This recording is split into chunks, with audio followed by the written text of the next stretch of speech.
मिथुन रास या आठवड्यात मिथुन राशीच्या जातकांना बहुतांशी कामाच्या ठिकाणी सकारात्मक आणि उत्साही वातावरणाचा अनुभव येईल. तुमच्या मेहनतीचे आणि कामाच्या प्रती असलेल्या समर्पणाचे कौतुक केले जाईल. नवीन संधी मिळण्याची शक्यता आहे, त्यामुळे सतर्क राहा आणि त्याचा योग्य विचार करा. व्यावसायिकदृष्ट्या प्रवास होण्याची शक्यता आहे आणि ते फायदेशीर देखील ठरू शकतं. भागीदारीत काम करण्यासाठी हा आठवडा चांगला राहील आणि अपेक्षित यश देखील मिळू शकते. आर्थिकदृष्ट्या मिथुन राशीच्या जातकांना हा आठवडा उत्तम असणार असून उत्पन्नाचे नवनवीन स्रोत या आठवड्यात सापडण्याची शक्यता आहे. केलेल्या गुंतवणुकीतून लाभ होण्याची शक्यता आहे.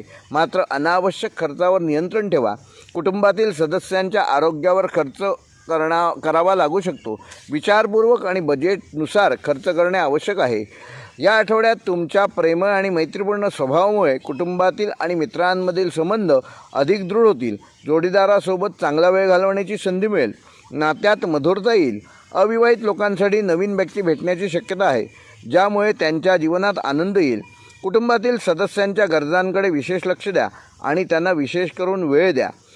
या आठवड्यात मिथुन राशीच्या जातकांचे आरोग्य साधारण चांगले राहील, मात्र कामाच्या धावपळीमुळे थोडा थकवा जाणवू शकतो. नियमित विश्रांती घेणे आणि संतुलित आहार घेणे फायद्याचे ठरेल. मानसिक शांतता राखण्यासाठी योग आणि ध्यानाचा अवलंब करा. जुन्या आरोग्य समस्यांकडे दुर्लक्ष करू नका आणि डॉक्टरांचा वेळीच सल्ला घ्या. हा आठवडा मिथुन राशीच्या जातकांसाठी करिअर आणि आर्थिकदृष्ट्या चांगला असून प्रेम आणि नातेसंबंधात गोडवा निर्माण होईल. आरोग्याची काळजी घेणे आवश्यक आहे.